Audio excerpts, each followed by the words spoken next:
one. I am so happy that you're doing 2 Bears, 1 Cave and normal shit now. Because I feel like I think you did an episode with Rogan or something, right? Where they were, or you said that Rogan told you to stop doing like the travel channel shit. Rogan and Bert. Being Rogan like, just do fucking comedy, man. Stop doing this crazy shit. You're gonna kill yourself. Rogan and Burr were very instrumental in giving me the confidence to and you know, it's also like I was not that I was out of comedy, but I was not there the way I am now. I wasn't doing dates regularly. I was kind of just phoning it in and like getting paid to do a weekend. I just go do the weekend, and I didn't really and then I'd do 2 weeks on Travel Channel and then go get a weekend or maybe do a weekend or then 2 weeks on Travel Channel. And Travel Channel was like crazy shit, right? You're it was like crazy dancing shit. Monkey, like, oh yeah, I fell off a waterfall and I landed on my back. I thought I broke my back, and I had to crawl like a marine crawl out of a cavern, like a big 220 feet deep. I had to crawl out of it on my hands and knees, and then I got met at the trailhead by a like how much could they have been paying?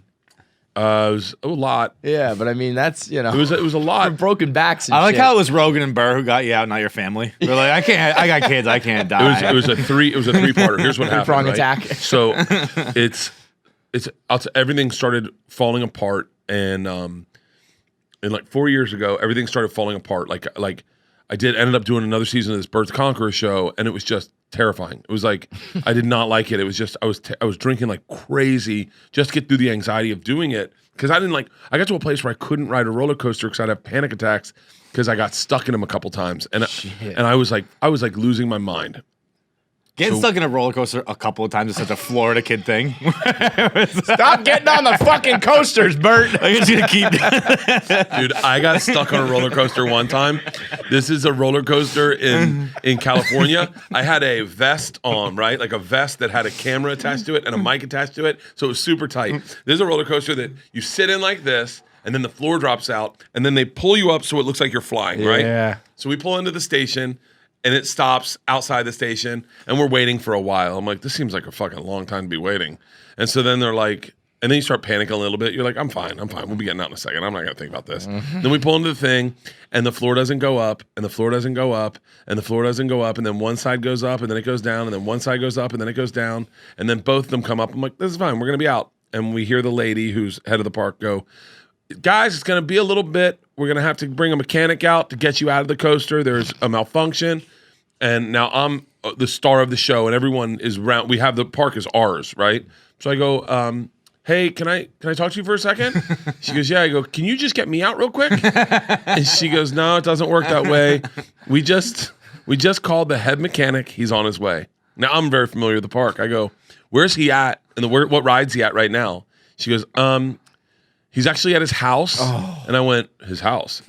She goes, yeah. I said, where does he live? She goes, he lives out in the Inland Empire. And I'm like, in my head, I'm like, okay, it's fucking 4:00. This guy's going to be in trap. Oh my God.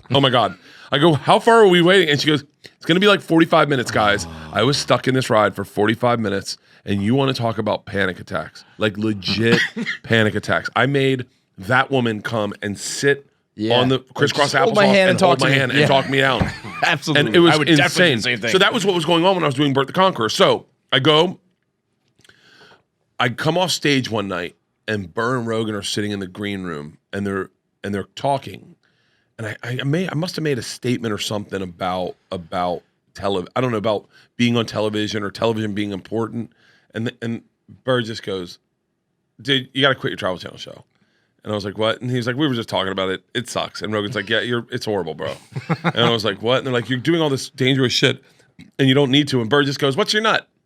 I go, what? He goes, what's your nut? What do you got to make a year? Tell me what you got to make a year. We'll figure it out. Like a team. Yeah. Like all of a sudden now, I got these 2 guys on my team. It's a good fucking team. It's a great team. And by the way, you take advice from this team. Yeah. And I tell them my nut, and they do the math, and they're like, yeah, we'll get you advertising. We'll get you sponsors for your podcast.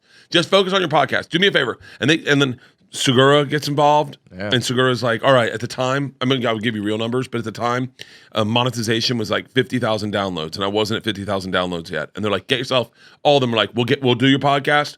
We'll all be on your podcast as much as you can to get your numbers up, and we'll get your numbers up. So they all kind of focused. Everyone either brought me a guest or got me good guests, and they were like, focus on your podcast. So I started doing that. At the same time, I go down to Tampa. I'm with my dad, and I'm about to sign a Travel Channel deal. I don't know what I'm going to do yet. My dad goes, so what's the deal, buddy? My dad's whole motto his whole life has been eat shit, cash checks. That's is instilled in me. Buddy, you're not good at a lot of things. You're for whatever reason, you're good at telling jokes. Just eat shit, cash checks. Whatever they say, eat shit, cash checks. So I tell my dad, we're having a glass of wine and a cigar, and we're outside, and he goes, so what's the plan? And I said, well, eat shit, cash checks, Dad. And he goes, what? I go, eat shit, cash checks. I go, hope Travel Channel gives me another deal, and then I can, another 4 years, and then eat shit, cash checks. And my dad starts crying. And he goes, oh, buddy, I fucked you up. He was like, no. He goes, if you don't take a chance now, if you don't take a shot now at your career, at like doing stand-up, he goes, you're going to waste it. You're going to waste it. You're going to be 55 years old and working for Travel Channel, and that will be your only option. You need to create your own path. And so now I got these 3 men in my life all telling me this.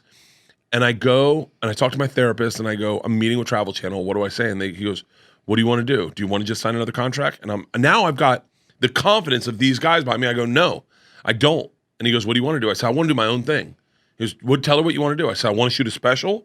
I want to tour. I want to make time for touring, and I'll do something, but it's on my terms. And he goes, tell her that.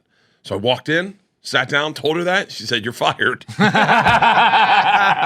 right, good. Fuck it then. Dude, it was the greatest thing that ever. It was the great. I always say this, like, I believe in luck a lot, but like anyone who's listening to this is like, it doesn't seem like it's going to happen for me. Dude, it does. I really didn't. Yeah. I mean, even then, I shot a Showtime special. No one fucking watched it because I took my fucking shirt off, and everyone's like, hard pass. But then the Machine story goes viral, and you're like, shut the fuck up. And then it changes your life. And so I always just believe in luck. I remember Dane Cook one time was like, I went to his house, and he was like, this business sucks. This business sucks. I mean, I work my ass off, and I can't get anywhere. And then I was like, well, whatever. So I leave. I come back the next day, and he goes, I just booked a movie in China. And he was like, that's what I love about this business. It's like a lottery ticket every day.